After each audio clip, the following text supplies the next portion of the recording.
Location independent here, another digital nomad chat, this time with Krista, who's doing the freelance web design thing.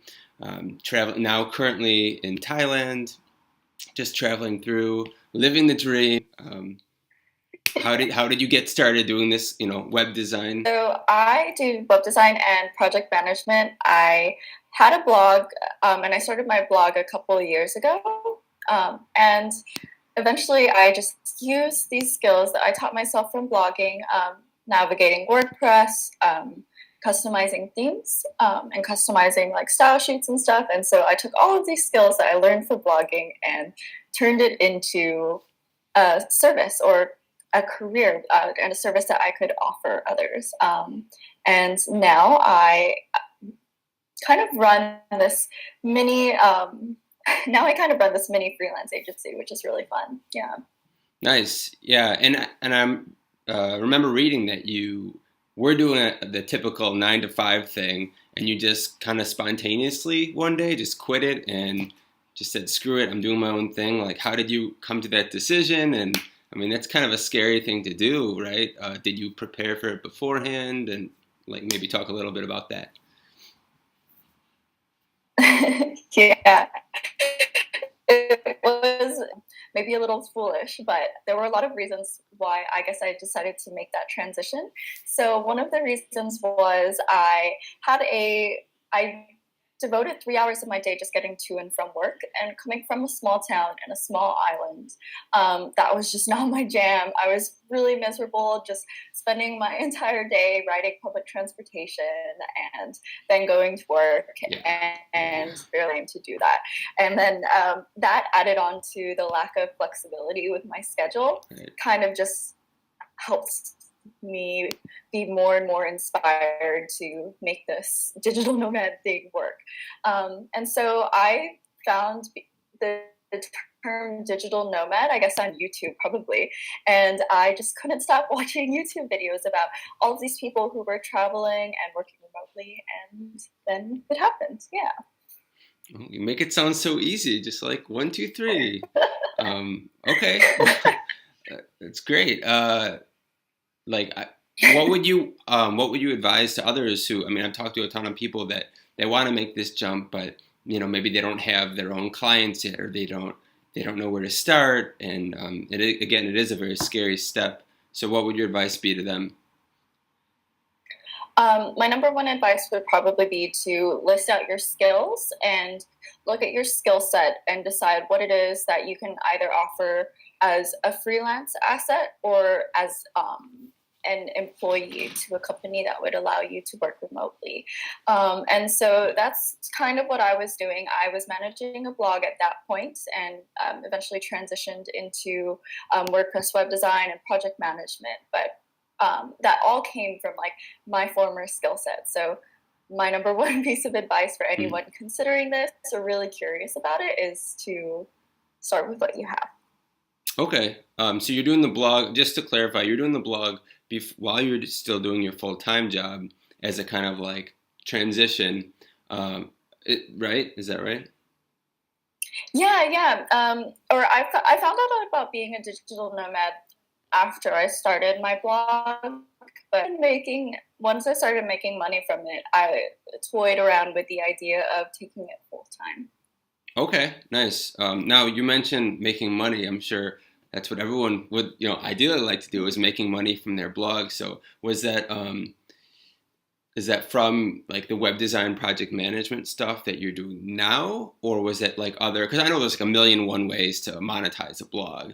I don't want to get too sidetracked, but was that just like or some other blog monetization strategy? Like, yeah, like how was that? How are you making money? Yeah, you're right. There are a million and one ways that you can make money blogging. So, three of the main ways that I made money from my blog was one, affiliate. I made money from writing articles, promoting those articles, and getting eyes on them, and people making purchases on those blog posts that I wrote. Another way was using my blog as my portfolio, and so that's when people would ask me to help them with their WordPress websites or with their web design.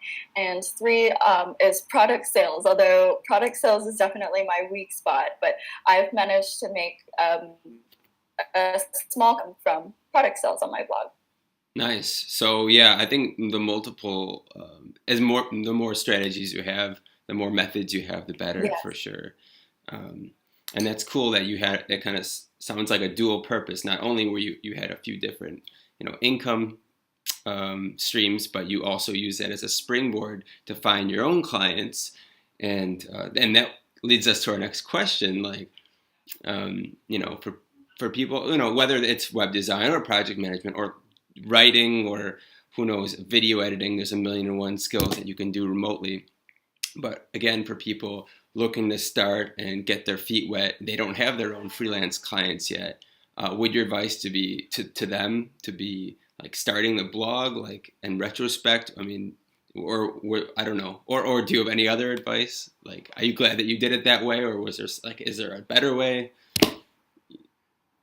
Oh, that's a great question. So I think that having some sort of an online presence, like a website or just a really good LinkedIn profile, is a great start to getting yourself out there.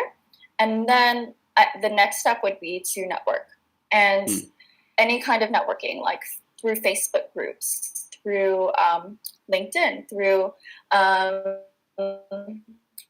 just like networking events or at business networking events. I think that any kind of networking where you are able to tell people about what you do and make those connections can help you get clients. Like, for example, I've gotten clients from business conferences just by introducing myself and saying that I do web design and project management. And because I'm confident that people need it.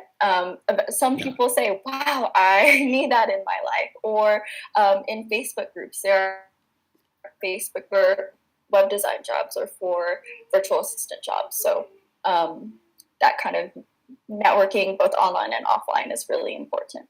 Yeah, nice. Just putting your name out there, putting yourself out there, introducing yourself. I think, and I know that from experience as well, that definitely works.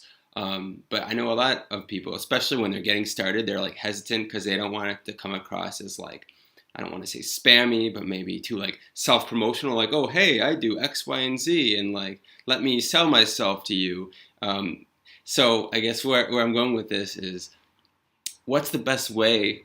How do you introduce yourself without it coming across as too, salesy? How do you do that? Oh my gosh, that's a great question, and I haven't thought about it from that perspective. But one thing I do is when I go into a Facebook group, and I've seen other people do this really successfully as well, is I just make a post introducing myself and not talking about my services, but just maybe saying, hey, you guys, like, I'm so stoked to be in this group. My name is Krista. I help entrepreneurs with their tech headaches, and I help them design websites, and I love coffee. Who else loves coffee? And I just share like really real random facts about myself. Or if I have a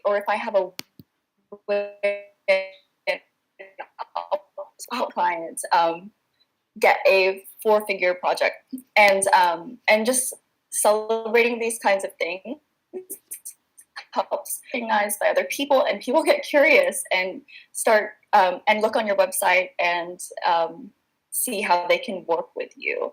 And this goes at business conferences. I don't sell my services, but I just introduce myself, like, my name is Krista and this is what I do.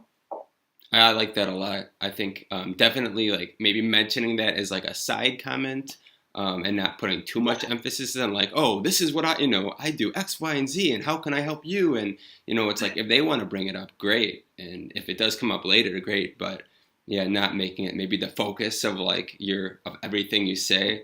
Definitely, definitely is a good strategy. Cool. Yeah. All right, so we don't have too much more time. Let's see. One thing I want to ask is, I mentioned in the beginning, you're doing this while you're traveling. You're in Thailand now. And I'm sure you've been doing this web design, project management stuff. and a lot of other places too. How do you manage doing that with traveling? Is that, do you always have to find, you go on Airbnb, you always got to ask them, hey, do you have good Wi-Fi? And then like on transit days when you're going from Asia to, I don't know, going to Europe or something, and you're going to have some blackout time. Like, how do you manage to travel and work at the same time? Yeah, it's a lot of time and calendar management. So using Asana and Google Calendar to kind of dictate what days that I travel, or what else? Yeah. Or just, yeah, it's really just a lot of time and travel management. If I know that I'm going to be traveling all day, then I either travel on a weekend or I travel on a day where my work doesn't need me. Okay. Fair enough. Yeah, Asana, a project management tool for those of you who I use Trello myself. Like way back in the day, I actually used to work for Trello. But anyway, Oh, wow. yeah, I don't know if you've heard of them. Another project management tool. Oh, we should link to this below. Also, I'm sorry I didn't even bring this up till now. So you have a website. What's that URL, and like and your blog, right? You're still keeping that up, your personal blog, or? Yeah, so my website, I just run on one website right now, so that's rewrotelifestyle.com. And I kind of got too overwhelmed by managing two websites, so I brought like all of my services, my portfolio, and my blog onto one website where we help multi-passionates build an online presence. Nice. So not just you and your clients, but you're also helping others who want to be where you are. Gonna get to where you are to doing the same. That's awesome. Yeah, I try to inspire people and give them tips and tricks with my videos too, which is exactly why I'm doing this. And for everyone watching that, if you like what we're doing, please thumbs up and subscribe. Really appreciate it. Got a lot more good content where this is coming from. And I guess, okay, so final word before we end this. Do you have any final piece of advice or any closing comments you'd like to make?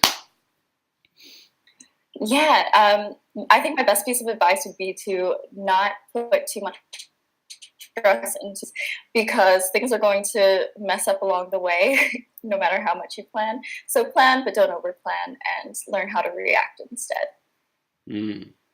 Yeah, good. I'm thinking about that now. Yeah, I've definitely been in the shoes of over planning myself, and then you find that it doesn't go your way at all. You're like, ah. Yeah, but I tried so hard. Yeah, I feel like there's probably some good stories behind that, but maybe we can save that for like the second part of this at some point. That would be cool, but we should probably wrap it up for now. So anyway, thank you for joining me so much. This was a lot of fun. Would love to have you on again sometime. And yeah, adios for now. All right? Yeah, thanks for having me, Jordan. All right, yeah, you bet. Then thanks again. Adios. Bye. Bye.